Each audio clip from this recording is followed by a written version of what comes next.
Good morning. Welcome to Sites Family Farms. Today we're going to start our garden series.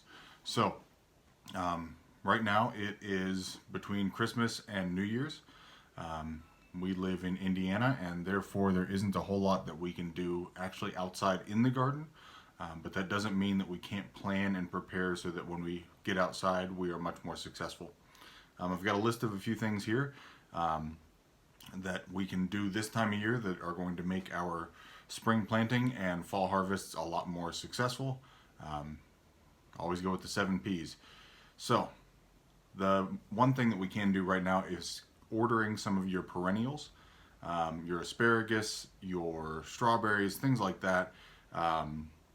Strawberries are a little iffy, but we've got some that we've ordered and they've come in. Ordering those now so that you can avoid the rush in the spring and try to get the best and freshest crops. If you get the ones at the big box stores, sometimes they are pretty dried out. You'll have a lower success rate with them, or at least we have in the past. When it comes to seeds, we've done a video on seeds and a potential seed shortage for this coming season.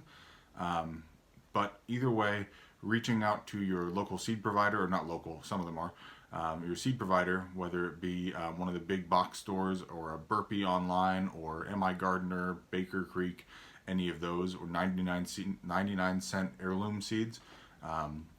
This is a good time to do that, and at the very least get the catalogs or go through what they have if you don't prefer the paper catalog, so that you can plan out what you want to grow this coming season. So when it comes to getting that and planning that, that leads us into some actual garden planning, which is going to be in our later video coming up. But we can still go out, clean our gardening implements, clean our gardening tools, make sure they're all sharp and clean. The last thing you want to do is have that perfect day in March, April, or May, depending on your growing zone, where you can get out in the garden and your tools aren't ready for you. Getting ahead of things again this year, building your own germination mix. We start all of our plants from seeds, or at least as many of them as we possibly can, and that takes a lot of seed mix. You don't use compost, you don't use topsoil, you don't use planting soil when you're starting seeds, because any of that organic matter in there can cause a few different issues. Not exclusively, but root rot and fungal larvae or fungal growth and plant larvae can be in that mix that you buy. What we do is a mix of ProMix and vermiculite, and I'm going to put a link down in the description just to our local hardware store, Menards, so you can see what some of those products look like. This is also the time to either clean last year's seed pots or purchase next year's.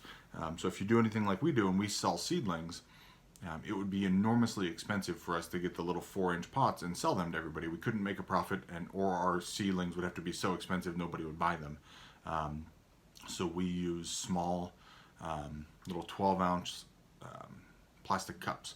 You can drill a hole right in the bottom, put them in the standard 2010 tray, the black tray that you see at the garden center, and they're great for watering. They work well. And we use most of ours year to year, but like I said, we sell some of our seedlings, so I don't get those ones back. Some maintenance for things if you had a garden last year. We talked about tools, but the harvest that you had last year, if we kept any of that, if you kept onions or winter squash, going through those and checking those. We check every week all of our winter squash. We put them away in a nice area. It is not a root cellar. We're not fortunate enough to have one of those yet, at least not on our property. But we do have a basement that stays reasonably cool and dry. Dry from additional moisture, not dry to where it would dry the plants out, or the squash out. But we go through, check them, wipe them off, remove any that are getting soft and either use them, or if I've let them go too long, they go out to the chickens or rabbits depending on what it is. So that's some of the maintenance. I said that we can't really do much inside. There is a little bit that we can do. If you have an indoor way of growing plants, like an arrow garden or something like that, you can continuously plant and harvest herbs, and some people do tomatoes and peppers. I've never seen any success with that, but hey, if it works for you, keep doing it. But what we can do is we can start leek and onion seeds this time of year so that when it comes time to plant them, I hate planting seeds in the ground just because we have a lot of birds around here with all the fields around us, and our own animals get in there. We've got 2 garden setups, one that is fenced off, one that is not yet. I'm hoping to get to that this year, but we'll see how it goes. But by starting the onions and leeks inside, essentially we overseed them, and then we'll put probably 100 in a small pot, and I will use like a 6-inch round on that, maybe 100, 150 of each, separate pots. And when they start to grow, I'll take them outside, and I'm planting little seedlings that are 4 to 6 inches tall and maybe a quarter of the diameter of a pencil. And you pick the really healthy ones off, and by using that Pro Mix that's very, very light and airy, it breaks apart, it doesn't damage the root structure, and I can put those in, and I feel a lot better about the success that we get from that. When it comes to starting those, they don't really need any kind of fertilizer, but this is the time to think of what kind of fertilizers you might plan to use and what kind of pest control you want to use. The last time you want to be doing that is in April or May when everybody else is doing it. Sure, you may find some sales, but if the last year has been any kind of indicator for us, you never know what you'll find on that time. It is always better to be a little bit ahead and pay that extra 10 cents, but get what you want. We use fish emulsion that we've found it on clearance about 1.5 years ago, and it works very well. We have rabbits this year, so we'll use a mix of a rabbit tea and a rabbit compost.